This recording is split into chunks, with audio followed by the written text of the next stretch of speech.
Yesterday was a tough day. I climbed 2,000 metres up Monte Grappa with average gradients of about 10%, which is incredibly steep, and I did it at about 2 o'clock in the afternoon. And that route up the mountain is south facing, so it was 40 degree heat, and I had to stop several times. When I was at the bottom of the mountain, I loaded up my bag and filled all my bottles and was well stocked, and I barely got halfway and I was completely empty. I was just sweating buckets, and it was so difficult to stay cool, and so it was a tough day. I'm sweating profusely. I'm climbing up hills, a hill, which is average about 6% gradient, which is reasonable. But I'm doing it in 40 degrees Celsius, as you can probably see in the bottom right hand corner there. I've had to stop halfway up because I'm so hot. I'm just dripping. There's no breeze. Combination of no breeze and direct sunlight at 40 degrees is severely impacting my ability to climb this hill.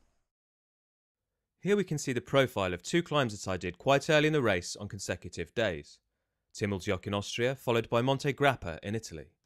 The grey shading represents the elevation profile, whilst the orange line is temperature, the red line heart rate, and the white line is power output, which is the main index of performance.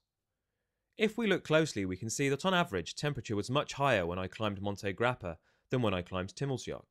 And whilst heart rate is similar, power output is much lower during the climb to the summit of Monte Grappa, and as you've already heard, I stopped completely to cool down.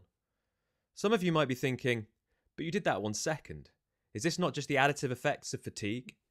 And whilst that may be an important point to consider, if we then compare Monte Grappa with another huge climb that I did even later in the race, the Transcontinental Highway, we can see that my performance was far improved and the average temperature was much lower. In fact, if we plot temperature against power for all of the long climbs that I did, there is a clear negative correlation. That is, as temperature increases, power output decreases. However, high temperature does not necessarily prevent high performance, as evidenced by this outlier in red. But be warned, there may be severe consequences for such efforts.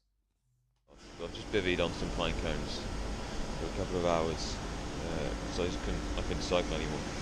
My legs just stopped working. I was getting irritable. My feet hurt, so I was undoing my shoes more and more until they were almost off my feet. I took my jersey off because it was just feeling so restrictive. I just think it's a consequence of cycling all day in the heat and not being able to get cool. I'm just on the border between Serbia and Macedonia, and I've had to take refuge in this stream, around the stream, since it was yet again unbearable 40 degree heat whilst I was climbing up a hill, which is something I did yesterday as well. I think I've actually suffered as a consequence. One thing that I've been doing to try and combat the effects of heat is by, whenever I stop at these service stations, which is quite frequent, is just to wet my jersey.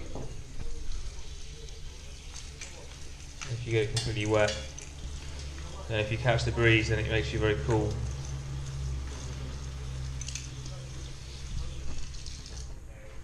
Hopefully it'll work this time as well. I'm not far from starting a descent, so it should make me nice and cool after having overheated for about 2 hours. Yeah, you never know. I might just get too cool. Too cool for school.